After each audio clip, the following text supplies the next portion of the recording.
Good evening, followers. Good evening. This is Dr. Dawn, Psych MD, your most influential double-boarded child, adolescent, and adult psychiatrist. I'm also a recognized ADHD expert. Please forgive me. I am doing imperfect action here.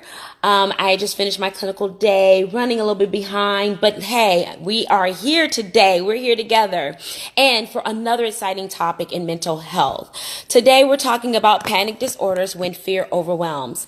And I picked this topic, one, because I know there were some followers of mine who really wanted me to talk about anxiety.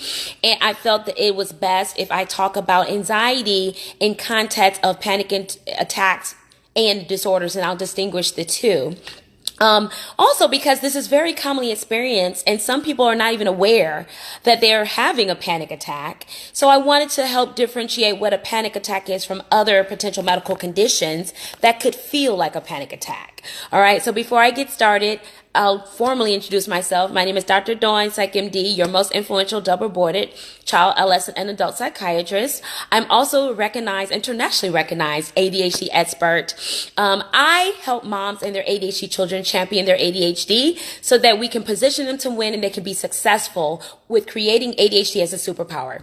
And tonight, we're going to be talking about a common comorbidity of ADHD in the realm of anxiety, but specifically how this does not connect to ADHD. It's its own separate entity or disorder, and it's called panic disorder. Panic disorder. So if you're here, please share. Please share with your Facebook community. Please let me know that you're here. And please feel free to come on and talk about your experience with panic disorder. It doesn't have to be your own, but what you know about it. If you know anyone that has it, I would like for you to share during today's podcast. And that will be great. And I'm actually going to start by sharing the experience that I've had. So, I have experienced panic, disorder or anxiety, and, it was actually in the form of attack. But you know what? Before I share, let's talk about what panic attacks versus disorders are. Okay. Let's start there. And then I will, share my personal experience with having a panic attack. For those of you who are not familiar with panic anxiety or attacks or panic disorder, it can be very debilitating. There are so many causes that result in a person developing a panic disorder or having a panic attack. And there are many who question its true existence, if it's real, especially if you haven't experienced one.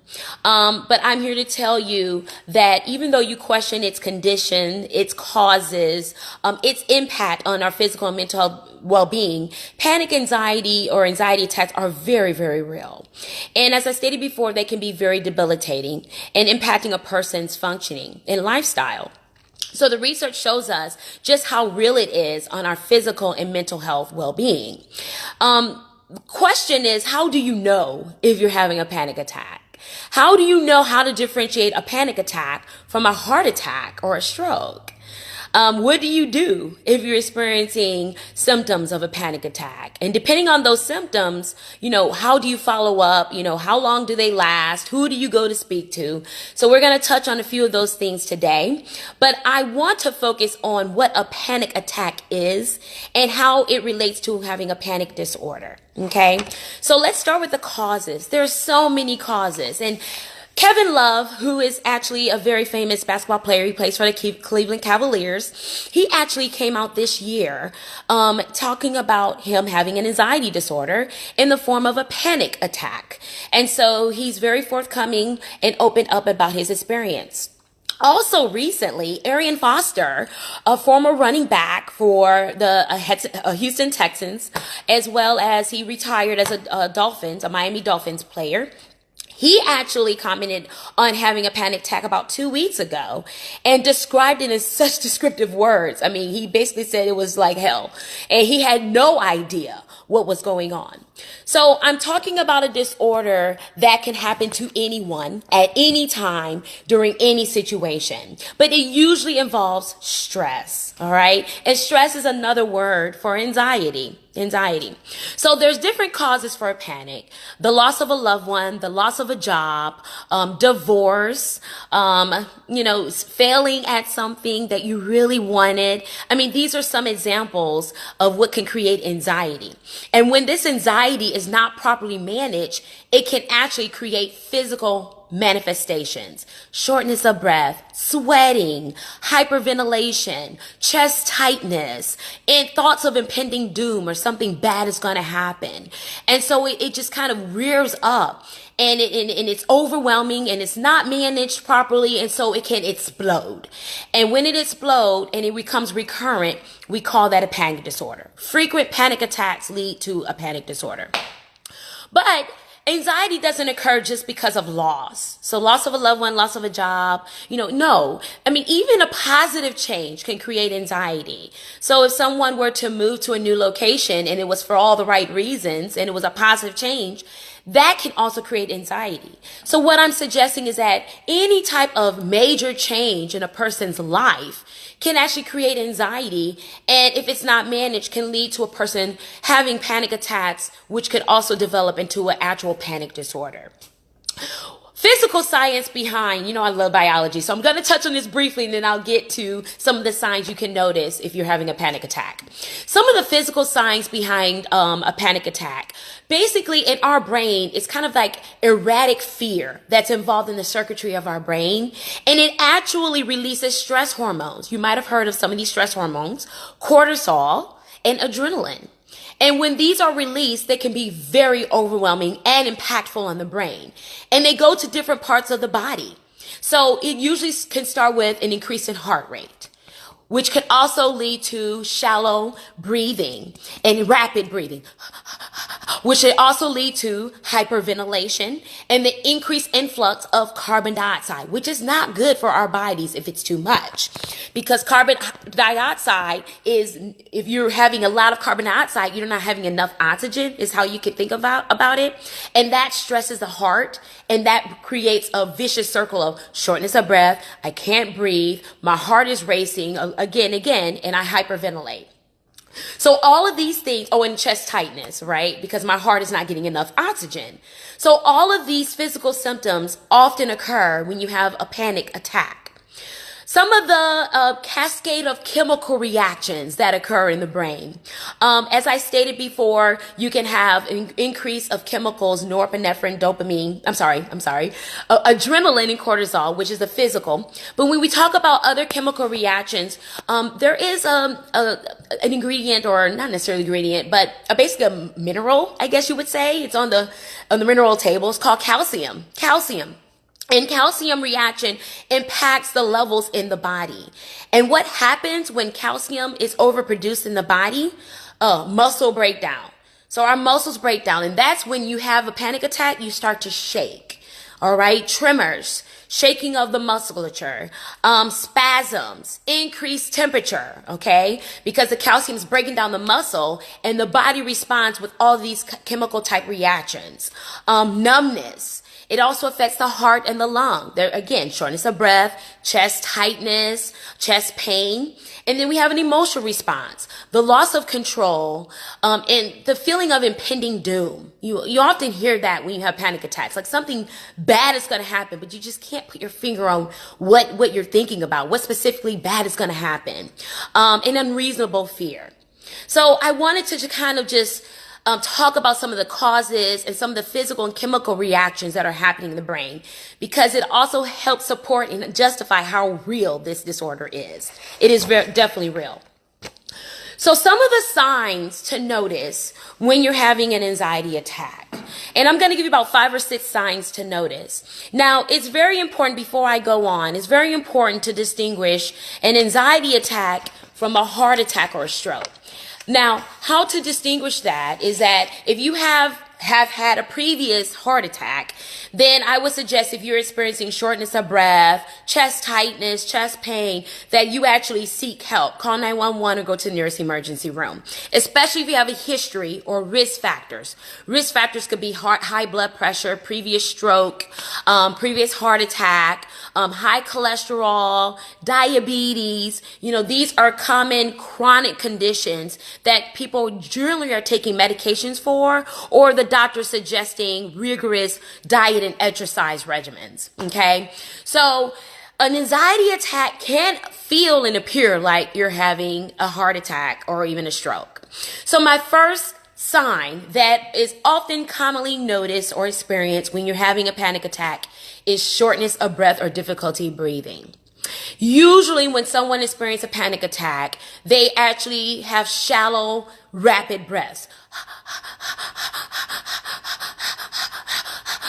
And all along, they may actually have other symptoms that I'm going to suggest here. But that is a very common one that's very observable that you see. Sometimes you might have seen this occur on airplane rides when someone is hyperventilating. They're breathing shallow, rapid breaths. They're actually having an anxiety attack. Okay? So the breaths are very rapid. They're very shallow. And it's a primary sign. Now, this shallow, rapid breaths are related to the heart and how hard the heart is working to get oxygen to the rest of the body, right? So when you're breathing shallow, rapid breaths, as I stated before, you're breathing in more carbon dioxide, which is not good because it's replacing the room or the space for oxygen. And that's what our body needs in order to function. All right. And so it's important to recognize that if these breaths are occurring, how to manage this is try to counteract the shallow and the rapid breaths with long and deep breaths.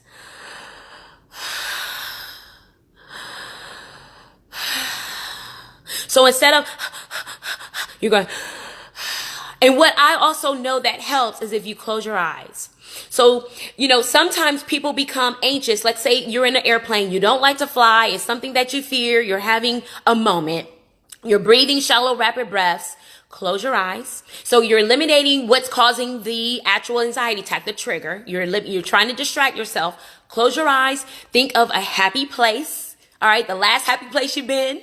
Think of you're going to be on the ground in 30 minutes. All right. And breathe in deep and long breaths. Deep and long breaths. All right. That's going to actually help with the anxiety or the panic attacks because you're counteracting the shallow and rapid breaths. So these are long, measured breaths. All right. And focus your mind on something that's happy, like your happy place. Number 2, another common symptom is chest tightness. Chest tightness. Chest tightness also can occur in concert or in connection with shallow, rapid breaths. Okay. Chest tightness is a sign that the heart is overworking, that it's in pain, that it needs oxygen. And so you see how these all connect. Chest tightness is also a very noticeable sign of a heart attack. It's a very noticeable sign of a heart attack.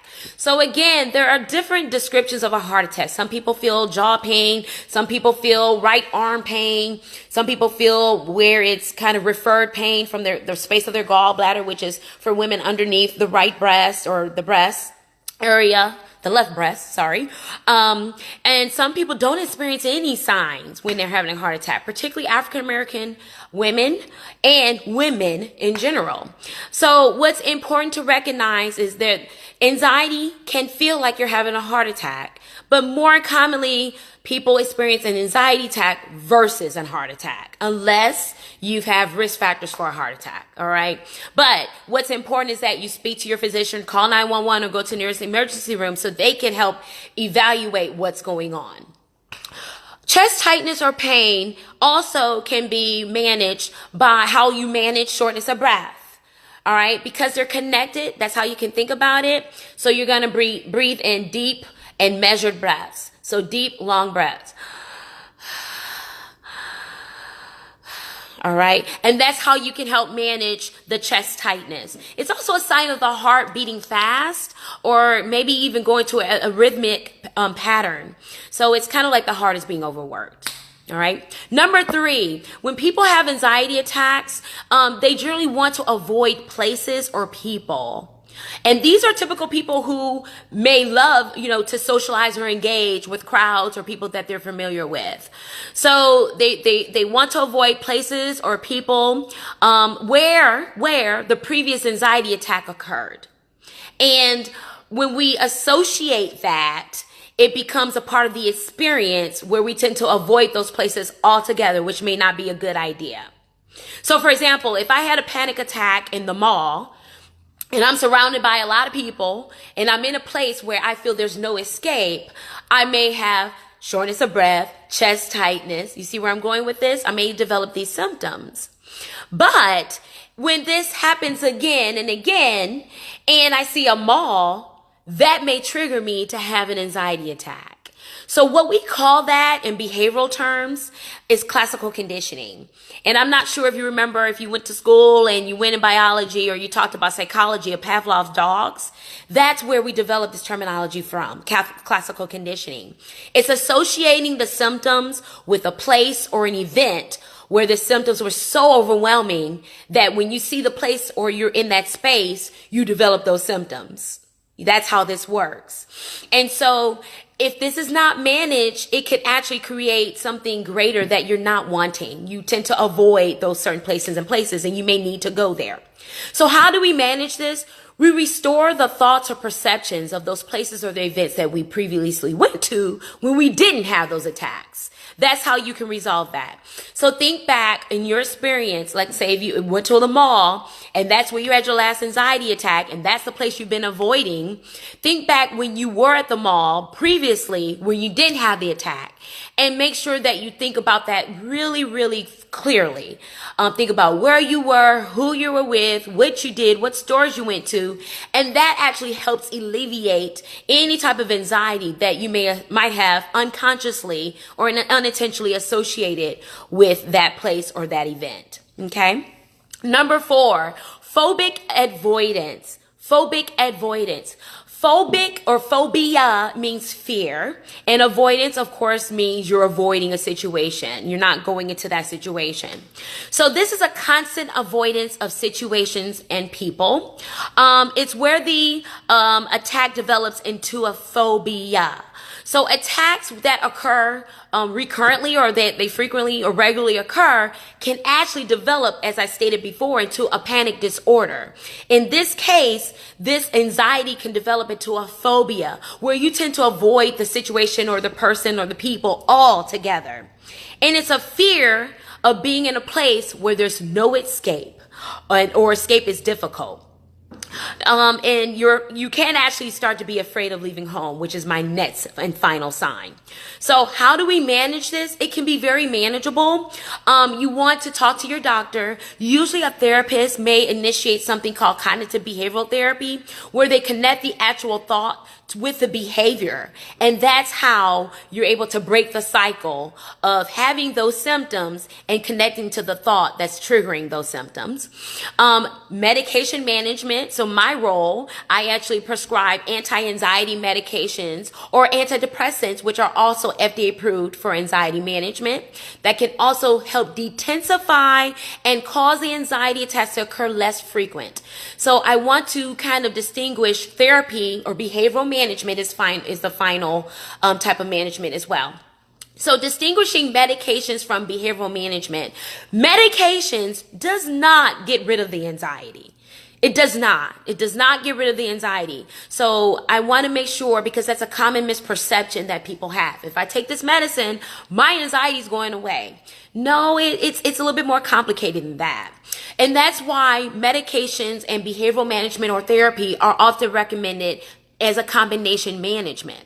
The reason behind this is because medication works on the chemicals in the brain. And oftentimes the chemicals like serotonin, norepinephrine, dopamine may not be at the level where we need them to be in order to avoid a person experiencing anxiety. So what we're doing with the medicine is that we're replacing what you're not making enough of, and that actually helps detensify the anxiety attacks or make them to make them occur less frequent.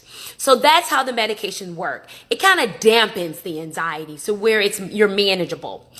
Therapy actually works behind what's causing the anxiety. The loss of a loved one, divorce, employment loss, failures, self-esteem. These are the type of conditions that may lead to stress that also may cause anxiety. So you want to address what the cause is, and that's how you can manage those type of anxieties. So I just mentioned there are biological reasons why people are anxious. There are psychological reasons, how I see myself, how I view the world, how I feel others view me, that cause anxiety, and social reasons. The loss of a loved one, your job stressing you out, your boss stressing you out, your kids stressing you out. Those types of things can cause anxiety. Okay. There are also under biology medical conditions that often result in anxiety and or depression for that matter. So if you had a heart attack or a stroke, yes, that actually increases your risk of developing anxiety. Chronic conditions such as diabetes or high blood pressure can often lead to anxiety. The reason behind this is that anxiety is not a primary condition. I always explain.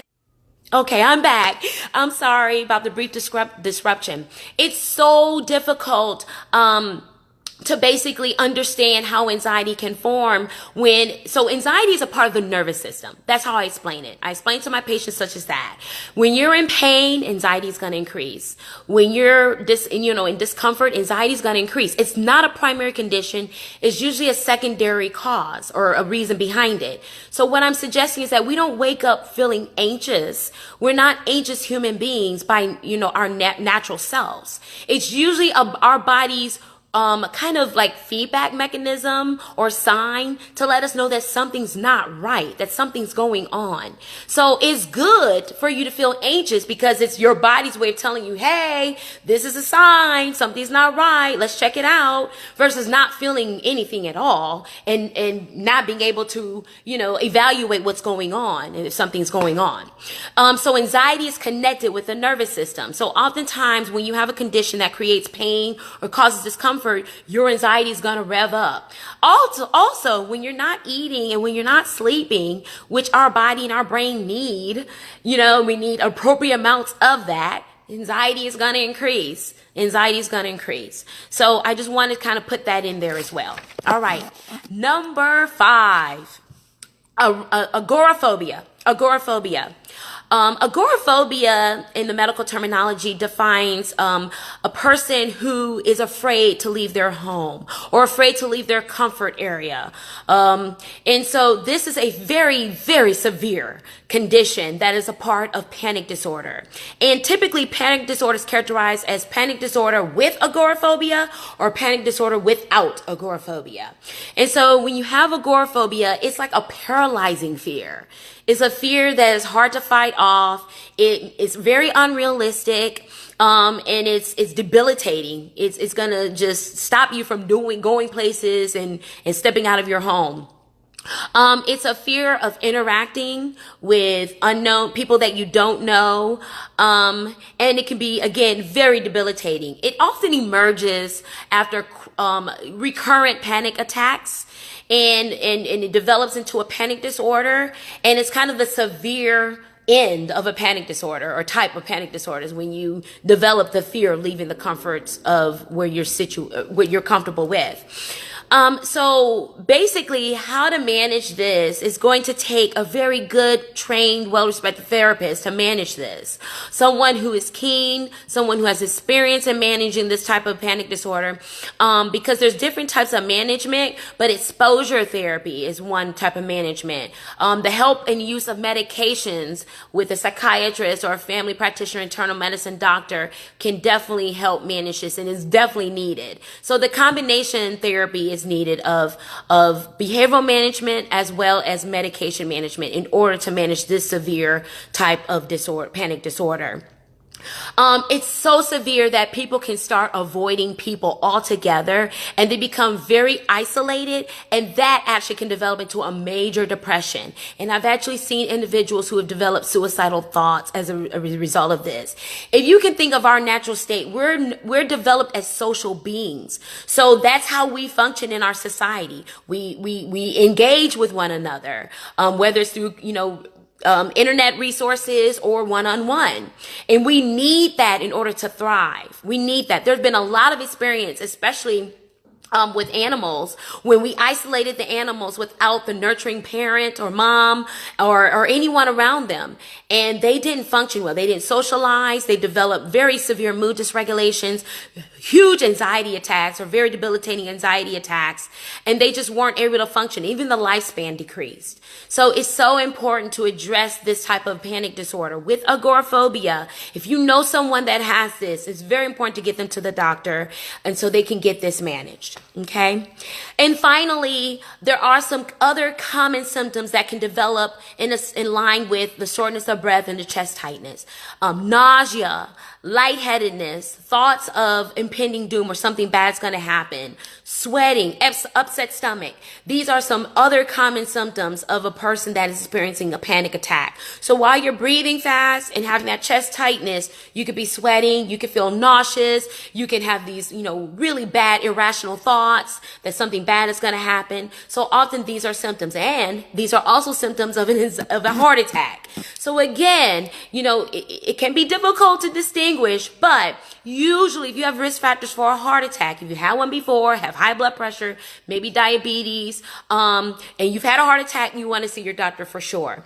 If you're used to having anxiety attacks and you know how your anxiety attacks happen, then, you may want to use the techniques that your doctor and you discuss. But if this is something that you're not used to, the anxiety attack's happening too long, you're experiencing a new symptom, make sure you call 911 or get to the nearest emergency room so a doctor can evaluate you in the ER, so they can make sure that you're okay and that you're safe and they can manage whatever's going on. Okay. So when you're having nausea or thoughts of impending doom, slow down, sit down, take deep, long breaths, close your eyes, meditate. All right. Listen to some nice calming music. All of these are useful when you're having anxiety in general, and even definitely an anxiety attack.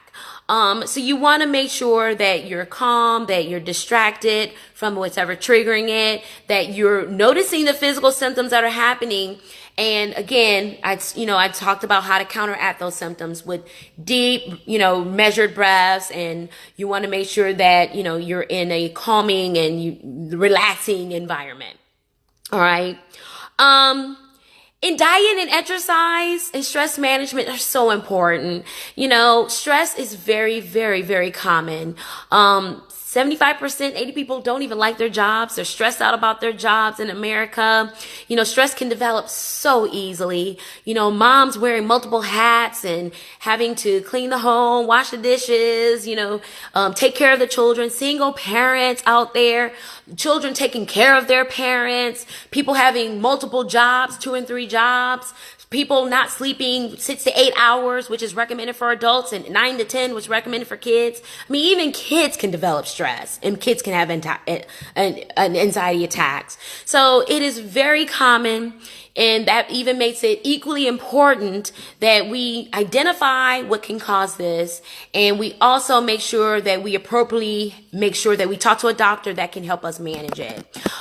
Because the risk factors and the consequences of anxiety are just too great. They're too great on our heart, on our mental, and other parts of our physical well-being. All right. So that's all I have for you. I wanted to go ahead and share briefly, and I didn't know if anyone else wanted to tune in and share their story, but I actually experienced an anxiety attack when I was in medical school.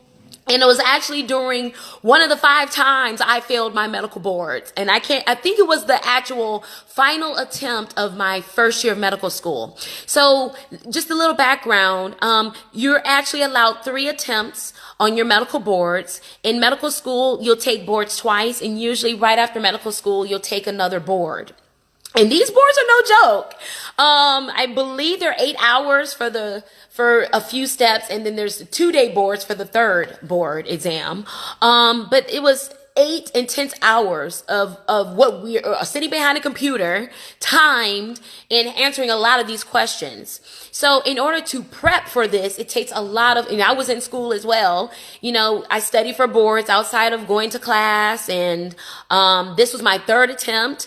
And basically, if I did not pass on this attempt, then I could not gain my medical degree in America. I actually had to go outside of the United States and go to school and actually take their boards, and that's how I could gain my medical degree. So there was a lot of stress on me. It's also a time when I believe my mom had been diagnosed with breast cancer and going through treatment, and of course she's in Michigan and I'm in another state in Missouri. So there was a lot going on in my life. And I do recall on that 3rd attempt that it was that Wednesday I was due to receive my results. And of course, the results come on the computer screen. You get an email. It says board results. And of course, I didn't open it for about 2 or 3 days because I was constantly thinking in my mind, what if I failed? What if I fail? What if I fail? And then that started a roller coaster for me. I had already set up where I was going to go, what school I was going to go to, and so on and so forth. I mean, it was unbelievable what I put myself through, what my mind put myself through. I do recall not sleeping for at least 2 days straight. I had no sleep. I did not eat. And I'm usually a person, if I'm anxious, I may eat a little bit more. I may eat more sugar, which I'm not supposed to be doing. But I had not eaten in about 2 or 3 days. I disassociated myself from the world. I was very isolative. I remember just being in my home, and it was very dark and dreary. I mean, I was really going through a lot. And one night when I was going to sleep, and I told my mom, hey, Mom, I have my results, but I just can't open this email. I was actually going to forward it to her, see if she can open it for me. I do recall having an attack, and it was unbelievable. It was nothing that I had experienced before. I had the rapid, shallow breaths. I was in my bed. I had the rapid, shallow breaths. It was nighttime. And I just remembered, like, oh my gosh, Lord, please help me. Like, I couldn't call anyone. I couldn't get a drink of water. The bathroom seemed like it was so far away. And it was just like my life was about to end. That's exactly how I felt. And I would not downplay that at all. And it was just unbearable. It probably more than likely lasted for about 5-6 minutes, which most anxiety attacks do last for minutes. Some may last for, half an hour, is the longest time I've heard. But it felt like hours. I mean, it was just unbearable. Chest tightness. I didn't have sweating. I didn't have tremors, but chest tightness, shortness of breath. And I just remember thinking bad thoughts. And so, what I remember doing was getting in my bed, and I do not recommend this, but I put the pillow over my face, and I just remember breathing long breaths. And that's how I was able to at least get to the bathroom and throw some water on my face, because I didn't know what else to do. I called my mom. My mom knew what was going on. She said, it sounds like you're having an anxiety attack. And my mom was just really an awesome person. I mean, she told me what to do, and I don't, it happened to me. It happened to me. It can happen to you. It can happen to anyone. And so again, this is very common. It's more common than people realize. And it can happen at different levels of severity at different times in people's lives. I mean, I've even seen a 4th grader that had a panic attack. And so it's something that we should definitely make sure that we're knowledgeable about. We should make sure we know the signs, right? Know the signs: shortness of breath, chest tightness, nausea, impending doom, sweating. Some people have associated depressive symptoms. So those are some common signs. And we know the severity of it. When you start to notice that you or someone that you know is afraid or avoiding certain places, avoiding certain people, or they begin to further isolate themselves. These are severe signs that someone may be having a panic disorder, developing a panic disorder that may be associated with agoraphobia, the fear of leaving the comfort of their home or comfort of their space.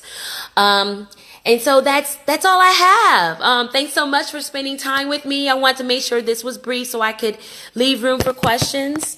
So if anyone has any questions, please feel free. I am here.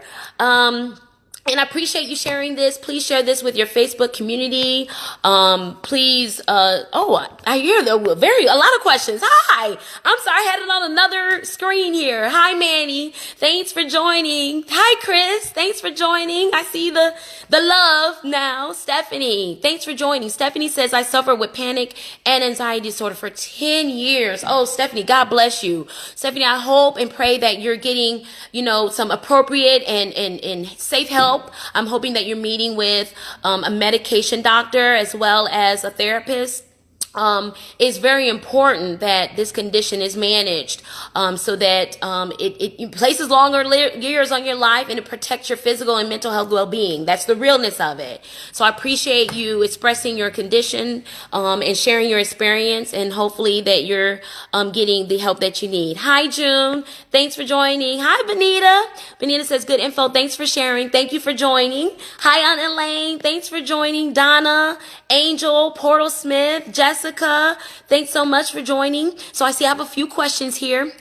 Donna says, what if you can't afford therapy? Good question. So Donna, there are actually state regulated therapy, I would say clinics that are available, that have a sliding scale fee. And I know because I'm contracted with 2 of them. The patients that I see in Cleveland, Texas, as well as outskirts outside of Chicago, Illinois, these are 2 clinics that I see regularly. Through telemedicine, these individuals, or these clinics, offer sliding scale fee services. So I believe it's like $15 or $30 per visit, and the visit's about 50 minutes or 60-minute session. So make sure you look at that. You can Google state clinics that offer therapy services. Just Google those for 4 or 5 words, and hopefully that meets your budget or fits your budget. But there are certain programs. There are also certain programs that offer grants that can help you with therapy. I know that usually if you're employed with a corporation, you can get like up to 12 therapy sessions for free. So that's one way. If your husband or a significant other, if you're married and they have insurance through these corporations, they often allow their family members to receive these services for free.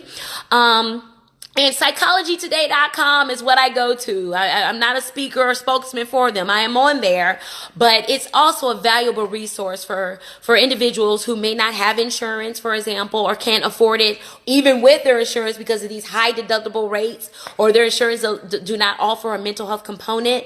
So I get it. I understand. And, our mental health services are just not as great these days. But that does not mean that the services are not there. They are out there. Just Google search them and hopefully you can find them. Okay. Angela Clack said, thank you for clarifying about medications. You're so welcome, because it's often a misconception that medications can get rid of it, but it's still there depending on what causes your anxiety. So if it's, for example, a thyroid abnormality can cause anxiety.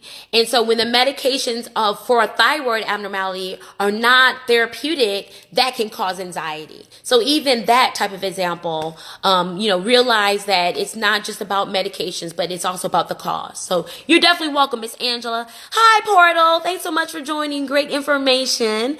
You're welcome. Miss Angela says, I went through same things for my national board exam. So you feel me, Angela? It was unbelievable. I would never want to experience that again. But if I should experience that again, now I identified the signs and I know what can help manage, that temporary moment of really what I call just stress, overwhelming stress. Thanks for sharing your experience. You're so welcome. That's what I'm here for. Definitely what I'm here for. That's why I'm passionate about mental health as well. Jessica, they're very, very scary. Panic attacks are awful. I haven't drove in over 10 years because of this. Oh, Jessica, I am so sorry to hear this. I can only imagine how severe your panic is.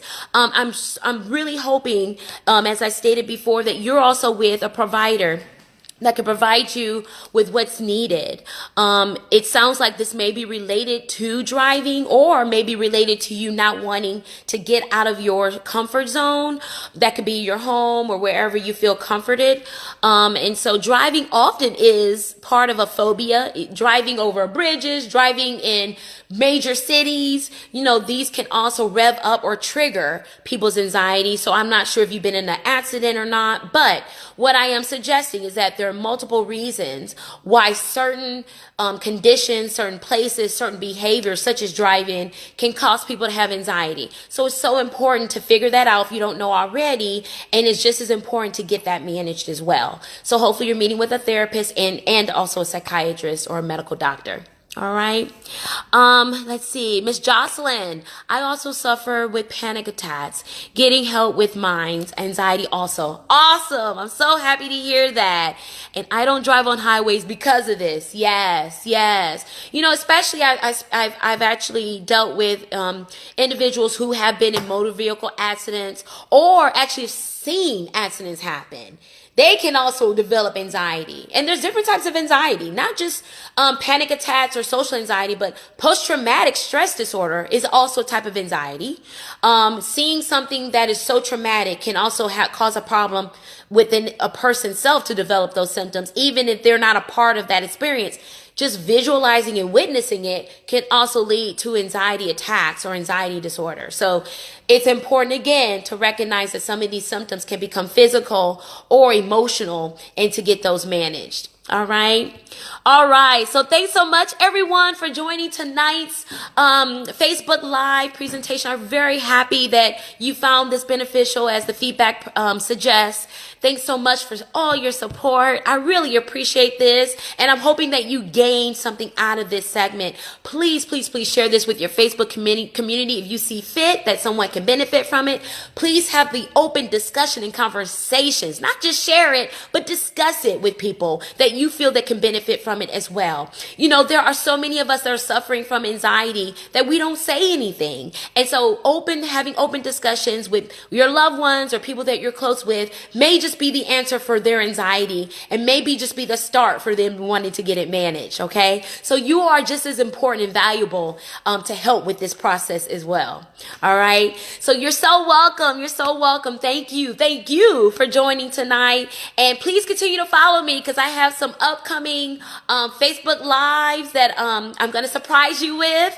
And I have some upcoming events and things that hopefully you can benefit from that I've been working on and I'm very excited about. So I'm not going to share those with you just yet, but please continue to follow me if you're not already and know that I'm at Dr. Dawn Psych MD on all social media avenues. That's DrDawnsPsychMD. And you can find me on DrDawnPsychMD.com. And I look forward to our next time together. Until then, have a wonderful evening. I pray for those who celebrate. Happy Good Friday and happy Resurrection Sunday. And I will see you soon. Bye-bye.